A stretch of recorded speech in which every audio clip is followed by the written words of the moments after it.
गेल्या 24 तासामध्ये मुंबईत 300 मिलीमीटरपेक्षा जास्त पाऊस झालेला आहे आणि त्यामुळेच आता नागरिकांना गरज असेल तरच घराबाहेर पडा असं आवाहन केलं जात आहे। मुंबईमध्ये अतिमुसळधार पावसाचा इशारा आता देण्यात आलेला आहे। काल मुंबईत सर्वत्रच पावसाने अक्षरशः थैमान घातलं, त्यामुळे जनजीवन विस्कळीत झालं होतं। अनेक जण पावसामध्ये अडकूनही पडले होते।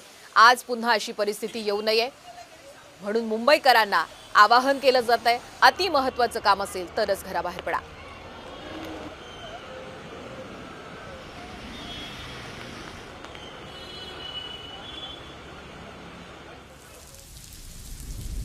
रेड अलर्ट नेमका कोणत्या जिल्ह्यांना पाहूयात। मुंबई, पुणे, रायगड, सातारा, रत्नागिरी, कोल्हापूर।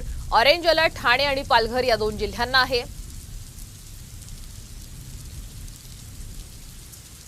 पुढचे 48 तास अत्यंत महत्त्वाचे आहेत, कारण मुंबईला रेड अलर्ट जारी करण्यात आलेला आहे। अतिमुसळधार पावसाचा इशारा आता देण्यात आलेला आहे। त्या अनुषंगाने प्रशासनाने सुद्धा आता अलर्ट मोड जारी केला आहे।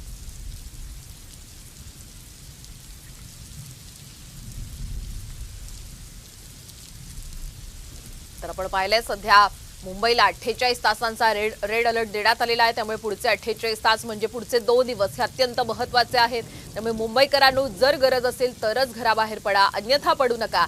कारण कालच आपण पाहिलं की मुसळधार पाऊस मुंबईमध्ये झाला आणि त्यानंतर अनेक सखल भागांमध्ये पाणी साचलं होतं।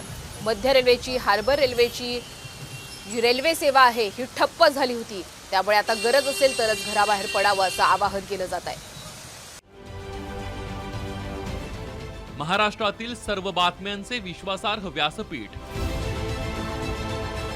सकाळच्या सर्व सोशल मीडिया प्लॅटफॉर्मला लाईक, फॉलो आणि सबस्क्राईब करा। तसंच सर्व नोटिफिकेशनसाठी बेल आयकॉन प्रेस करायला विसरू नका।